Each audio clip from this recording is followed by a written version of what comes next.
E aí, gente? Vamos falar de Ancelotti na seleção? O que vocês acharam? O Edu, eu já conversei com o Edu por cima. Deixa eu ver o Quesada. Vamos ver a ideia do Quesada do Ancelotti, Quesada. Você sabe que eu desde o início tenho trazido essa informação, isso já tem 2 anos e meio, né?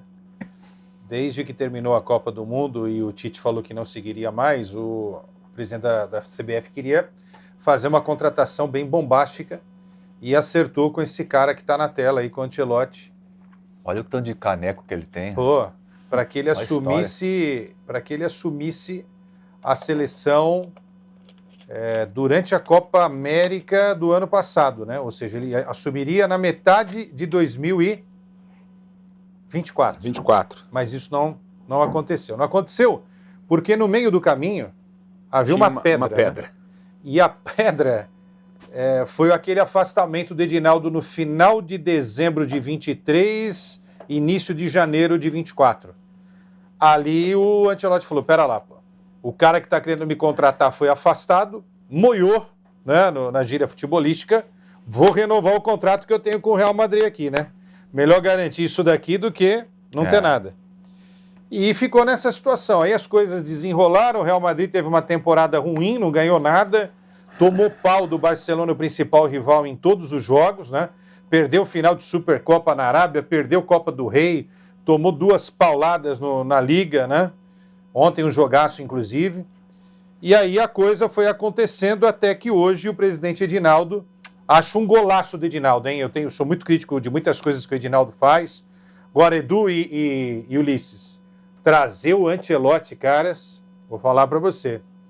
Para mim é um golaço. Gostaria que fosse um técnico brasileiro, mas a gente está com uma dificuldade aí de ter um treinador desse quilate, né? Infelizmente nós não temos. Pode ser que a gente venha a ter daqui a um tempo, mas hoje a gente não tem o cara do tamanho do Ancelotti. E aí, Edu? Eu vejo assim, vai ser bom para a seleção ter o Ancelotti, e o Ancelotti também vai ser bom a seleção brasileira. Para ele também vai? Com certeza. Eu acho que vai ser muito bom para os dois. O treinador que dispensa, né, currículo, dispensa tudo que ele já fez no futebol, mas é uma coisa diferente de você trabalhar num clube, de repente você pegar uma seleção.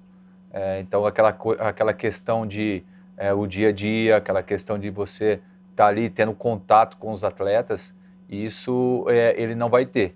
Então não sei se no início ele vai ter um pouco de dificuldade. A gente espera que não, mas se tiver, a gente tem que ter paciência, a gente vai ter que ter maturidade e também entender que um trabalho não é curto prazo, é um trabalho longo prazo. Então, você trabalhando a longo prazo, isso quer dizer que você não queira que esteja já um resultado desde o início. Pode acontecer, porque pelo talento dos nossos jogadores, pelo que representa hoje a nossa seleção brasileira, né, isso pode acontecer. Mas só de você ter um Ancelotti ali no banco de reserva, comandando os atletas, né, da seleção, porque muitos ali já foi treinado por ele e outros que já enfrentá-lo. E tem total condição, assim, Ulisses, de ter o respeito dos atletas. Ele ali no banco de reserva, você vai ver o que vai mudar, o comportamento dos atletas dentro do campo, você vai ver a mudança que vai ter a nossa seleção brasileira. Eu torço muito para que dê certo, porque é um cara que eu gosto e um cara que eu admiro no futebol. Eu gosto daquela foto. Cadê? Tem uma foto dele para postar aí pra gente? Essa foto tá aparecendo aí no YouTube? É do Ancelotti? Vamos ver. Olha, ó. E tem outra é melhor ainda, dos troféus lá, você tem? O Poderoso Chefão, isso aí. Dá uma olhada nessa parada, velho. Tá louco. Olha o currículo do Mundial 3, Champions League 1, 2, 3, 4, 5. Caraca, é muito título, velho. Foi campeão de Liga na Itália. Em todo lugar. Na Espanha, na Inglaterra, na Alemanha. E todas ligas fortes, hein? Não é qualquer liga, não. Você acha que ele vai ser um cara de aceitar influência externa em termos de seleção brasileira? Eu acho que não. E ele tem que peitar. E ele tem costa larga para isso, Ulisses. Ele pode chegar lá e falar, eu quero assim, assim, assim. E se não fizer, eu tô fora. Porque é um cara que já mostrou que tem totais condições de colocar a seleção brasileira no caminho certo, porque você pega aí o Ancelotti, você pega o histórico dele, eu acho que a seleção brasileira está muito bem servido e vai ter muita gente torcendo realmente para que isso aconteça e as coisas aconteçam da melhor forma possível. Então, e agora eu faço uma pergunta para vocês. E o comportamento do atleta, do jogador brasileiro? Para quem não conhece ele, que nem o Vini conhece, o Vini Júnior conhece bem, o Rodrigo conhece bem. Não é? Mas conhece bem do dia a dia, né, Ulisses? Mas só que os outros conhecem ele. Então, com certeza, os outros jogadores vão olhar pro Ancelotti, opa, o cara é campeão de tudo. Você viu os troféus aí, cara? Qual o jogador... Qual é a foto do Ancelotti de novo? Qual o jogador que olhar pro Ancelotti não vai respeitá-lo? Ulisses, é brincadeira, cara. Olha que beleza. Não tem o que falar. Só se o jogador for maluco, não quer ir mais para a seleção brasileira. Você vê uma foto dessa aí? Ô, louco. Com essa quantidade de prêmio. Ah, louco. Você que foi campeoníssimo onde você passou? Esse aí, cara, só de estar perto dele já é importante demais, porque esse cara é vitorioso. Você tem que estar perto do cara vitorioso, Ulisses. O cara é campeão, ele sabe como é ser campeão. Então, espero que ele consiga colocar na cabeça dos jogadores da seleção brasileira, né, que a amarelinha é mais importante do que um jogador. Então, a camisa da seleção brasileira ela é a protagonista. Não são jogadores. Um individual ou dois. Ali é o conjunto que faz com que a seleção brasileira brigue novamente em busca do título numa Copa do Mundo. É por aí? Por aí. É mais ou menos essa situação, porque a gente fala muito do Ancelotti, a gente analisa muito essa chegada dele. Pela primeira vez na história do futebol brasileiro, um técnico estrangeiro, caso específico do Ancelotti italiano, vem dirigir a seleção brasileira. É por aí, então? Não, é por aí. Agora, o Edu tocou num ponto que é importante também, né? É o primeiro trabalho do Ancelotti como técnico de fato. Ele tinha sido assistente lá na seleção italiana, né? Mas agora ele é a cabeça pensante dessa comissão técnica, né? O técnico principal. E ele vai ter, mesmo com todos esses títulos e essa experiência fabulosa que ele construiu, não é? Super vitoriosa. Foi campeão no Paris Saint-Germain também de liga. Então ele foi campeão em 5 ligas, Edu, as 5 principais ligas da Europa, só isso. Só falta agora dirigir o Santos e ser campeão pelo Santos no Campeonato Brasileiro. Aí ele vai ser também. Mas assim, um negócio que é diferente é que ele não vai ter o dia a dia do clube, né? O que o técnico precisa e os jogadores precisam é o dia a dia. O dia a dia, se você trabalhar bem, você se organiza de tal maneira para construir um grande time. Na seleção, ele vai ter grandes talentos. Se não dos talentos do passado, mas alguns dos melhores jogadores da atualidade. Só que ele não vai ter o dia a dia, né? Você vê, ele vai chegar agora, ele vai ter só 4 dias de treino e depois já tem que viajar para o Equador para enfrentar em Guayaquil o Equador. Depois na volta, avião, 2, 3 dias de treino e pega o Paraguai na Arena do Corinthians. Então, quer dizer, ele vai ficar muito pouco tempo com essa equipe. E o trabalho mais extenso que ele vai ter com esses jogadores só vai ser antes da Copa do Mundo. 20 dias no máximo, né, Edu? Um pouquinho mais ainda, de repente. Isso, um pouquinho mais, um pouquinho menos, mas enfim. 20 dias são 20 dias, mas assim, não é o dia a dia, né? O dia a dia de você conseguir corrigir. Então, o que o Ancelotti vai sofrer é o que o Ramon sofreu, o que o Tite tinha sofrido, o que o Dorival não teve, a não ser na Copa América, o Fernando Diniz, entendeu? É isso, essa é a regra do jogo, e aí a sabedoria e a experiência desse cara para tentar queimar etapas, né? Basicamente é isso. Eu fico imaginando, Quesada, você imagine ele jogando lá na Bolívia naquela altitude. É o último jogo do Brasil na Bolívia, viu? O cara não está acostumado com a altitude. O cara tá lá na Europa, lá não tem... Então isso tem que ver também como ele vai vir para o Brasil, né, disposto a se adaptar. Porque você imagina essas eliminatórias aí, vai jogar lá na altitude, depois vem e joga aqui no Brasil, pouco tempo de treinamento. Então aí vai depender dele também, de ele ter aquele jogo de cintura, tentar se adaptar o mais rápido possível. É verdade. Você acha que o talento do futebol brasileiro individual vai aparecer com o Ancelotti? Como é que vocês veem isso? No Real Madrid ele potencializou bastante, principalmente Vini, o Militão quando estava jogando também, depois o Militão se machucou muitas vezes, né? E o Rodrigo. Especificamente Rodrigo e Vini, jogaram fino da bola no Real Madrid. Não nessa temporada, essa temporada foi uma temporada ruim, né? Mas o recorte do momento bom, o que esses caras jogaram com ele... Mas por que foi ruim essa temporada, você acha?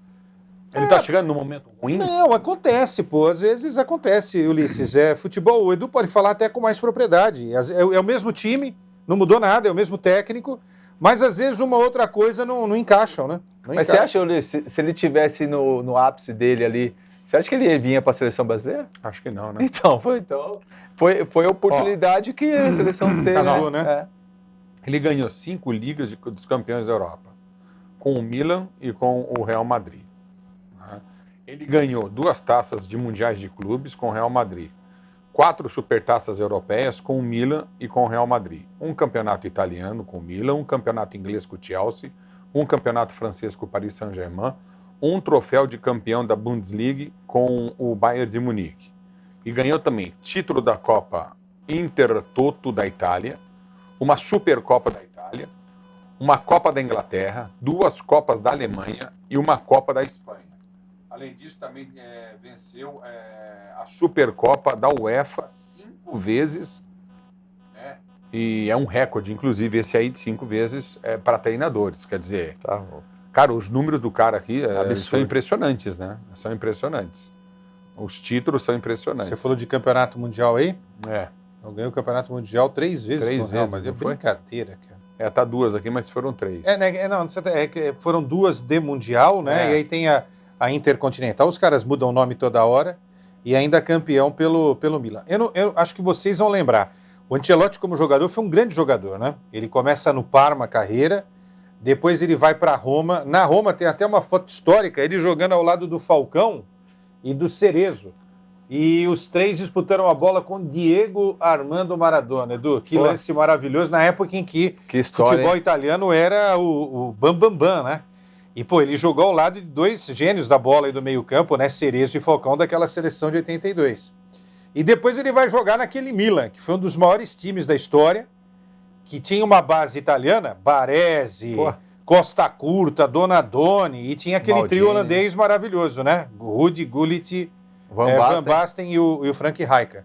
Esse cara foi um gênio da bola, né? Um cara que soube jogar o futebol bem jogado, que até saiu um pouco daquela característica só do jogo de mais marcação do futebol italiano. Então, se ele conseguir trazer isso da experiência de técnico e também na época do comportamento como jogador, o Brasil tem tudo para dar certo. Agora, uma coisa, o Edu vai concordar aqui, passa muito pelo boleiro. O técnico é importante, mas se o boleiro, o jogador de futebol, né, boleiro aqui num termo bem carinhoso, se o boleiro não ajudar, não tiver afim, não adianta. Aí a gente pode desistir. Porque se esse cara não der jeito na nossa seleção brasileira, aí esquece. Começa do zero tudo outra vez. Fecha a CBF, monta uma outra entidade, manda todo mundo embora e começa do zero. Porque não é possível. Não é possível. Você falou certinho. Eu acho que é o momento da mudança. E se essa mudança não acontecer com o Ancelotti, aí, irmão, acho que aí a gente tem que parar o nosso futebol, repensar muitas coisas, né? Do que a gente está fazendo ou de que não está fazendo, porque é uma situação que um treinador do calibre do Ancelotti vir treinar a seleção brasileira é uma oportunidade muito grande, e principalmente para esses atletas que não foi treinado ainda por ele. Porque aí eles vão aprender também, né, Quesada? Vão aprender a estar no dia a dia ali, por mais que seja pouco tempo, mas vai estar ali, vai ter o contato. Agora, eu também estou curioso, Ulisses e Quesada, de como que ele vai se comportar na seleção brasileira. Por exemplo, ele vai morar aqui no Brasil? Ele vai ficar na Europa? Vai vir quantas vezes para cá?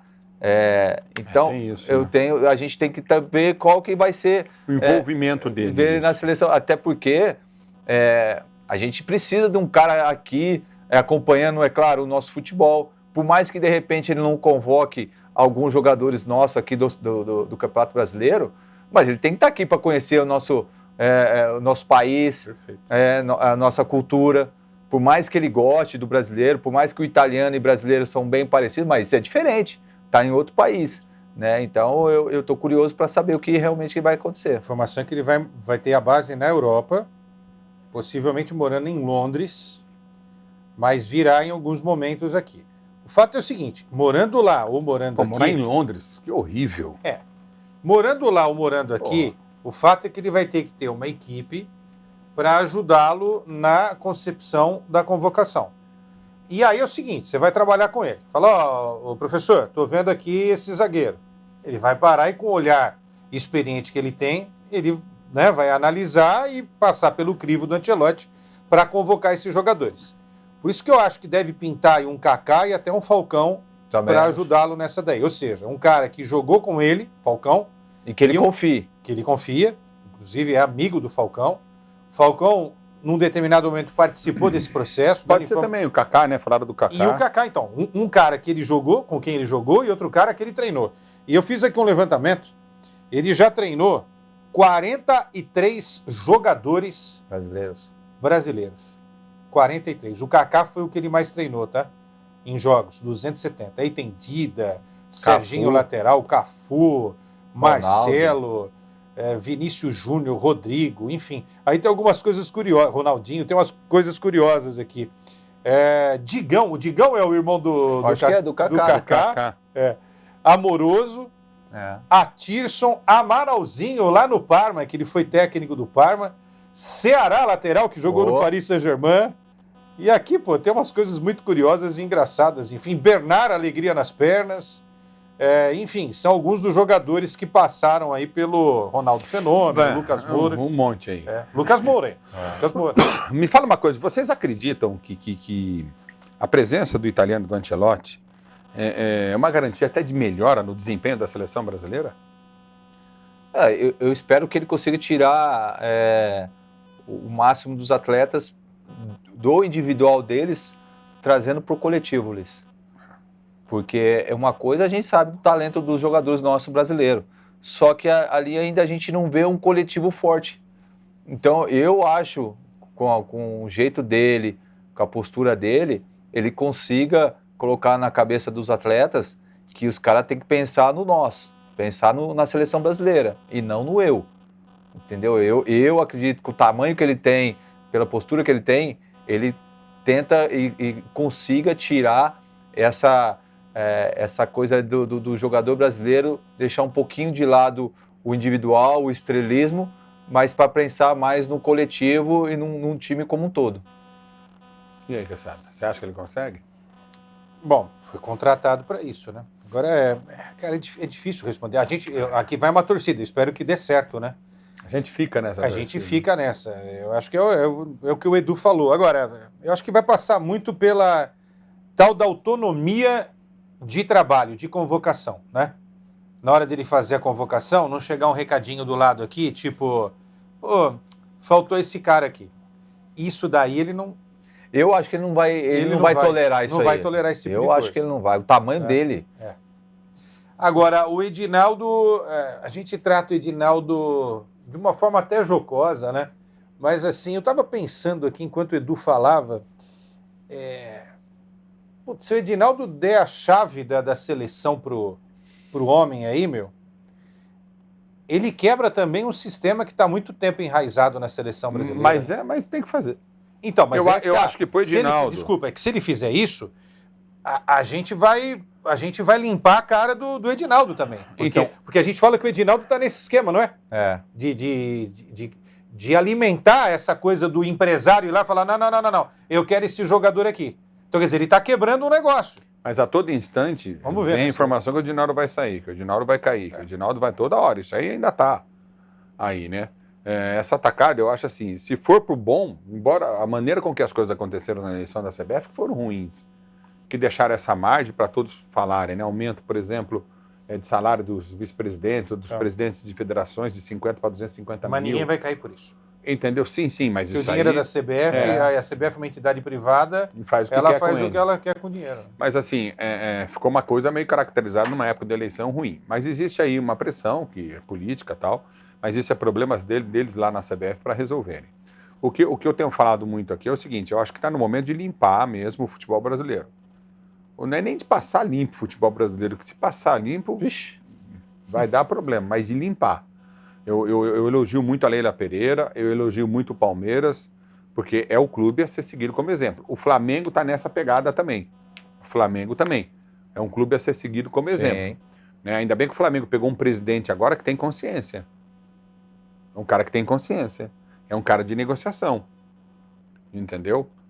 Que tem uns históricos loucos aí, né? Mas, enfim, que no negócio da Petrobras, de patrocinar o Flamengo, eu não conseguia nem pagar o Flamengo porque tinha dívida de tributos, e aí, como uma entidade estadual, a Petrobras não podia pagar o dinheiro, que era a Lubrax que patrocinava o Flamengo lá atrás, naquela época. Então, assim, mas hoje o Flamengo é uma realidade do futebol brasileiro em termos de organização, e o Palmeiras nem se fala. Com lucro absurdo, positivo, no verde, não deve para ninguém. Olha que loucura, cara. Você fala, o Palmeiras não deve para ninguém, tem lucro de 200 milhões de reais aí sobrando no caixa. Você fala, cara, isso que é legal ver no futebol. Concorda comigo? Então, assim, eu acho que é o momento. A chegada do Ancelotti, ele vem para moralizar uma coisa que está totalmente desmoralizada, que é a seleção brasileira, perante ao torcedor brasileiro, que foi vendida lá atrás pelo Ricardo Teixeira com os amistosos todos fora do Brasil. As convocações de jogadores brasileiros não têm acontecido, entendeu? Que jogam no futebol brasileiro, no caso. Então, acho que isso aí tudo pode mudar para positivo. Bom, vamos sair de seleção brasileira? Querem falar mais alguma coisa de seleção? Não, eu só queria falar o seguinte, eu acho que ele vem basicamente para consertar a coisa chamada seleção brasileira. Consertar o futebol brasileiro é um negócio muito mais amplo de você começar na raiz indo para o final da história, lá para a ponta. O que é a raiz? É tudo que está embaixo. É a base, é o investimento do governo no futebol, é tudo isso, entendeu? É tudo isso. Aí você organizando, você chega lá no topo, com clubes melhores, administrados, sem dívidas, com ligas mais fortes, que olhem para os times mais pobres, que a gente nunca olha para os times mais pobres, né? E aí a nossa seleção voa. Agora, a gente achar que vai consertar da seleção para baixo, não. Ele vem aí para fazer um bom trabalho e tentar o Hexa. Inclusive, o Brasil foi campeão, foi pentacampeão. O futebol brasileiro já era uma bagunça. É verdade. Era uma bagunça. Em 94, a gente queria a cabeça do Ricardo Teixeira. Eu acho que ele vai pensar só no futebol, sabe? Isso. Eu acho que ele não vai aqui querer mexer no futebol brasileiro. Calendário, essas coisas. Grama sintética. Não. Ele vai pensar na seleção brasileira. O que é bom. Sim. Mas vamos torcer porque seja bom. Eu acho que eu espero tudo, do fundo do coração. Eu espero do fundo do coração que o Ancelotti, eu tenho certeza, quase certeza disso, no tempo que eu não o conheço pessoalmente, mas que ele vai moralizar o futebol brasileiro, que vai moralizar a seleção brasileira. É um cara que chega com esse intuito, não só de fazer a seleção jogar, mas de moralizar a seleção.